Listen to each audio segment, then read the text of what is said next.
وعلیکم السلام ورحمۃ اللہ وبرکاتہ۔ فاروق عبد الرحمن صاحب، یہ بہت ہی ایمان افروز اور ایمان کی اہمیت کو واضح کرنے والا آپ کا بیان ہے، اور جیسا کہ آپ نے فرمایا کہ اگر یہ دعوت اس انداز سے توحید کی دعوت نہ اٹھی ہوتی تو ہمارا کیا حال ہوتا۔ یہ اللہ کا احسان ہے کہ مالک نے ہمارا دل اس کی طرف پھیرا ہے، حالانکہ پوری زمین بھری پڑی ہے۔ یہ مجھے اکثر خیال آتا ہے کہ میں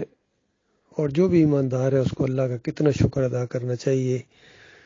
یہ زمین کے اوپر سلیکشن ہوئی ہے، پوری زمین کے اوپر کتنے انسان ہیں، کتنے ملک ہیں، کتنی فوجیں ہیں، کتنی ایجنسیاں ہیں، کتنے افسر ہیں۔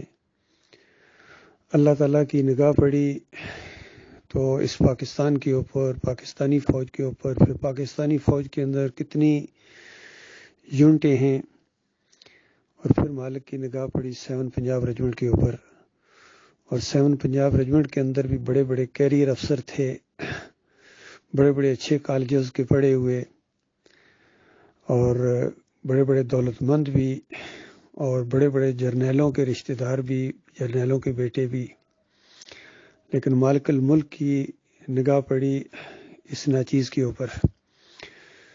اب بتائیے میں کتنا اس کا شکر ادا کروں؟ میں اس کا شکر ادا نہیں کر سکتا ہوں، اور مالک نے ایسی نعمت سے مجھے نوازا ایمان خالص کی کہ اس کے مقابلے میں کوئی چیز میرے سامنے اس کا مقابلہ نہیں کر سکتی ہے۔ پوری دنیا کی دولت کو اگر خربوں گنا زیادہ کر کے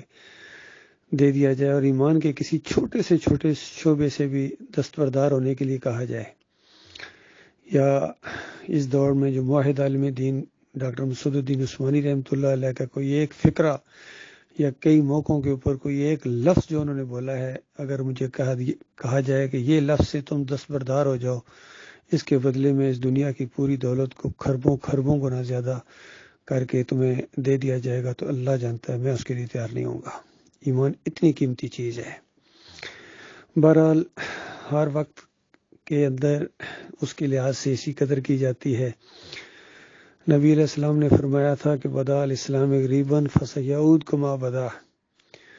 یہ اسلام ہے، جب اٹھا ہے، جب آیا ہے، اس کی ابتدا ہوئی ہے، یعنی ہر دور کے اندر جب اس کی ابتدا ہوتی ہے شروع میں، تو اس وقت یہ بالکل غریب ہوتا ہے، اجنبی ہوتا ہے۔ اجنبی اس کو کہتے ہیں جس کو کوئی نہیں پہچانتا ہے۔ غریب کو جس طرح کوئی نہیں پہچانتا ہے، کوئی نہیں اس کی طرف دیکھتا ہے۔ کون ہے جو غریب کو جا کے یعنی دوست بنائے گا یا کوئی اس کو اہمیت دے گا؟ جس طرح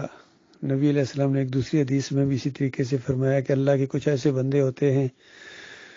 ان کے جسم اس طرح یعنی نہیں ہوتے ہیں جس طرح دوسرے لوگ اپنے اچھے کپڑے اور ظاہری بات ہے خوشبوؤں کے ساتھ اور بڑے شان و شوکت کے ساتھ ادھر ادھر چلتے پھرتے ہیں، وہ ایسے نہیں ہوتے ہیں۔ مشقت کی وجہ سے کئی دفعہ گرد بھی پڑ جاتی ہے ان کے اوپر، کپڑے بھی میلے ہو جاتے ہیں، کنگھی شیشہ کرنے کا کہاں ان کو وقت ہے۔ اور ایسے ہیں جن کو اگر کسی دروازے کے اوپر جائیں جہاں کوئی اندر میٹنگ ہو رہی ہے، کوئی محفل ہو رہی ہے، تو دروازے پر پہرے دار کہیں گے تو کدھر؟ وہ کہ میں بھی اس میں ہوں گا، جا شکل دیکھیے اپنی، تو وہاں سے لوٹا دیں۔ کسی جگہ رشتے کے لیے پیغام بھیجیں تو قبول نہ کیا جائے، کسی جگہ کسی چیز کی سفارش کریں تو بالکل رد کر دی جائے۔ لیکن نبی صلی اللہ علیہ وآلہ وسلم نے فرمایا کہ ان کے ایمان، تقوی اور عمل صالح اور وتواصوا بالحق وتواصوا بالصبر کی وجہ سے، یعنی یہ ساری چیزیں ہوں گی تو یہ تقوی ہے۔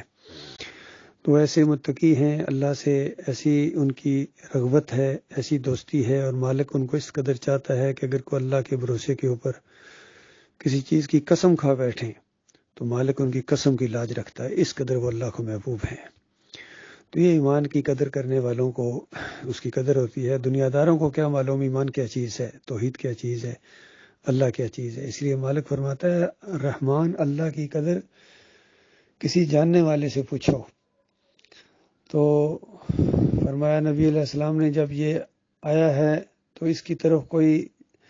جانے کے لیے تیار نہیں ہوا، اس کے ساتھ منسوب کرنا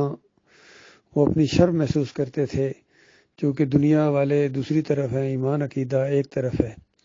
لیکن وقت زیادہ نہیں گزرا ہے کہ اللہ تعالیٰ نے اس ایمان اور عقیدے کو، توحید کو پھر عزت دی ہے، پھر یہ طاقت والا بنا ہے، پھر یہ روب اور دبدبے والا بنا ہے، پھر کافروں مشرکوں کے پتے پانی ہوئے ہیں اور اس کا مقابلہ ان کی بس کی بات نہیں رہی ہے۔ کفر و شرک کو اللہ نے جب ذلیل کیا ہے اور ایمان کو اللہ تعالیٰ نے عزت دی ہے، ایسی عزت کہ عمر بن خطاب رضی اللہ تعالیٰ عنہ کے دور کے اندر جب کسی بڑے مسئلے کا فیصلہ کرنے کے لیے، مشورے کے لیے لوگوں کو بلایا جاتا تھا، تو ظاہری بات ہے بندے آ رہے ہیں، جو جتنی اہمیت کا عمل ہوتا ہے وہ اور آگے آتا ہے، تو بلال رضی اللہ تعالیٰ عنہ اور اس جیسے اور دوسرے جو تھے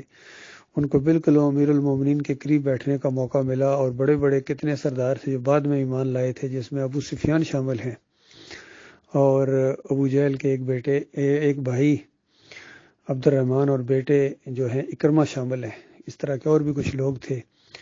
تو ظاہری بات ہے ان کو وہاں قریب جگہ نہ ملی، بلکہ ہٹتے ہٹتے پیچھے چلے گئے۔ تو بعد میں انہوں نے امیر المومنین سے سوال کیا کہ امیر المومنین،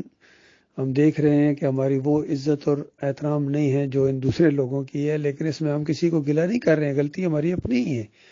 ہم بالکل اقرار کرتے ہیں، کیونکہ سمجھدار لوگ تھے، پوری طرح سمجھ گئے کہ اسلام کی آواز تو سب کے لیے عام تھی، یہ لوگ آگے بڑھے ہیں، انہوں نے تکلیفیں اٹھائیں اور ہم ذرا بعد میں آئے ہیں، تو بہت بڑی غلطی بھی ہوئی ہے، لیکن اب اس کا کفارہ کیا ادا کریں، اس کی تلافی کیسے کریں۔ تو امیر المومنین بھی پھر ایسے ہی تھے، انہوں نے اشارہ کیا معاذوں کی طرف کہ وہاں جنگیں ہو رہی ہیں کافروں مشرکوں کے خلاف، تو جاؤ اللہ کے راستے میں اپنی جانیں دو۔ تو پھر وہ گئے اور پھر واپس کوئی نہیں آئے ہیں۔ اس انداز سے شہادت اللہ تعالیٰ نے ان کو دی ہے اپنے راستے میں، سچوں کے ساتھ مالک ایسا ہی کرتا ہے۔ تو یہ ہوتا ہے اصل میں ایمان کی قدر پہچاننے والے۔ تو ایک وقت آتا ہے کہ پھر ایمان اور عقیدے کی قدر ہوتی ہے، اس کی عزت ہوتی ہے۔ آج اسلام کی شان و شوکت باقی نہیں رہی ہے، اور ایمان خالص تو خیر بالکل ہی ناپید ہے۔ اس کے لیے کون ساتھ دینے کے لیے بہت کم لوگ ہوتے ہیں، انگلیوں پر گنے جانے والے جو اس ایمان کی قدر کرنے والے۔ بے شمار ایسے واقعات آئے ہیں میری زندگی کے اندر، بہت ہی عزیز تھے میرے، ایک دفعہ باتوں باتوں میں کہنے لگے کہ مجھے آپ کے ساتھ کھڑے ہوتے ہوئے شرم آتی ہے۔ میں نے ان کو کہا کہ میرے ساتھ کھڑا ہونا کوئی بچوں کا کھیل نہیں ہے، میرے ساتھ کھڑا ہونے کے لیے کم از کم 1 کلو کلیجہ ہونا چاہیے، عام آدمی چھٹانک والا اور آدھی چھٹانک والا میرے ساتھ نہیں کھڑا ہو سکتا ہے۔ تو بہرحال اللہ کا لاکھ لاکھ شکر ہے کہ گزشتہ 37 سال سے جب سے میں اس ایمان کو سمجھا ہوں، ایک لمحے کے لیے بھی کسی کی ذہنی مروبیت نہیں ہوئی ہے، بلکہ ہمیشہ میں نے اپنے ایمان کے اوپر فخر کیا ہے، اللہ کا شکر ادا کیا ہے، اور اس ایمان کو میں پوری دنیا اور پوری کائنات کی دولت سے زیادہ عزیز سمجھتا ہوں۔ اس کے لیے بڑی بڑی قربانیاں بھی دی گئی ہیں، لیکن ایمان کی خوشی کی وجہ سے وہ قربانیاں میرے لیے آسان ہو گئی ہیں، کیونکہ ایمان کا مقابلہ وہ چیزیں نہیں کر سکتی تھیں، اس میں چاہے میری ایک افسری بھی ہو اور بھی کچھ ایسی چیزیں تھیں جن کا میں ذکر نہیں کرنا چاہتا ہوں، وہ بھی بڑی محبوب چیزیں تھیں، اللہ کے راستے میں گئی ہیں۔ مالک نے ایمان کی ایسی محبت عطا فرمائی ہے کہ کسی چیز کی میں نے پرواہ نہیں کی ہے۔ تو یہ محبت اللہ تعالیٰ قائم رکھے ہمارے مومن بھائیوں کے دلوں کے اندر، اور اس ایمان کی محبت ہی کی وجہ سے مالک نے ہمیں بچایا، ورنہ بڑے بڑے پھسل گئے، آتے رہے جاتے رہے، بڑے بڑے مدرسوں کے فارغ التحصیل آئے ہیں، اور بڑے بڑے ڈگریوں والے اور بڑے بڑے جوش اور جذبے والے یہاں آئے ہیں، تو کس طرح پھسلے ہیں جب ذرا سا پریشر پڑا ہے معاشرے کا یا قانون کا یا حالات کا، تو مفادات کے اوپر جب ان کے چوٹ پڑی ہے، ان کے نفس کے اوپر چوٹ پڑی ہے، تو ممیانے لگے ہیں، بکریوں کی طرح، لومڑی کی طرح دم دبا کے بھاگے ہیں، اور اب آخر میں آ کے محمد حنیف، منور سلطان، سعید احمد، انیس الدین، سرفراز، یعقوب، فیاض، باجوہ، اور یہ بدر اور اس کے بچے کس طرح انہوں نے دامن چڑھایا ہے ایمان عقیدے کی پرخلوص دعوت سے۔ تو یقین کیجئے مجھے ذرا برابر اس چیز کا نہیں ہے کہ مالک نے ایسے دور میں پھر مالک نے اپنے اس بندے کو عزت دی ہے، چنا ہے، کہ جب اکثریت نے اس ایمان سے منہ موڑ لیا تھا، وہ صحیح معنوں میں دیکھا جائے تو جماعت اس انداز سے ختم ہو گئی تھی، جب سجدہ تعظیمی کا شرک اس کے اندر آ گیا تو بالکل اس کی بنیادیں اکھڑ گئیں۔ تو پھر دوبارہ مالک نے اس ناچیز کو عزت دی ہے کہ اس طاغوت کے سامنے کھڑے ہو جاؤ، چاہے ایک ہاتھ بھی آپ کے ساتھ نہ اٹھے، ایک آواز بھی ہم آواز ہونے کے لیے تیار نہیں ہو،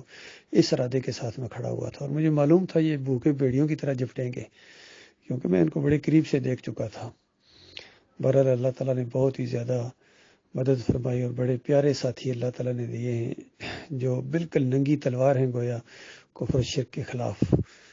اللہ تعالیٰ ان کو قائم رکھے، اور اس طرح یہ ایمانداروں کی جو اجتماعیت دوبارہ قائم ہوئی ہے، ہمارے کمال خان صاحب کو امیر بنایا گیا، مخلص آدمی ہیں، وہ بھی بزرگ ہیں ہمارے ساتھی،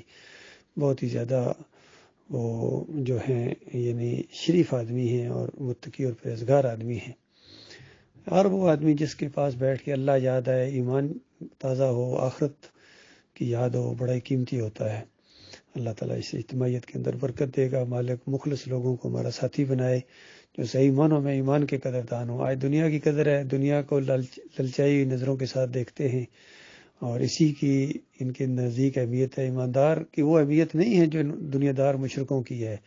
دنیا داروں کے نزدیک۔ بہرحال ایماندار انشاءاللہ اپنے ایمان کے اوپر قائم ہیں اور ایمان کی خوشی محسوس کرتے ہیں، اور ذرا بھی کسی سے ہمزنی مروب نہیں ہے۔ اللہ تعالیٰ بہت بڑی قدرت والا ہے، بہت بڑی عزت والا ہے۔ وہ ایمان کو جب طاقت دے گا، ایمان کو جب عروج دے گا، تو پھر یہی لوگ شرمندگی کے ساتھ منہ لٹکائے قریب آیا کریں گے جو آج ایمان کی طرف آنے کے لیے تیار نہیں ہیں یا اس کو اہمیت نہیں دیتے ہیں۔ اللہ تعالیٰ غور و فکر کرنے کی توفیق عطا فرمائے۔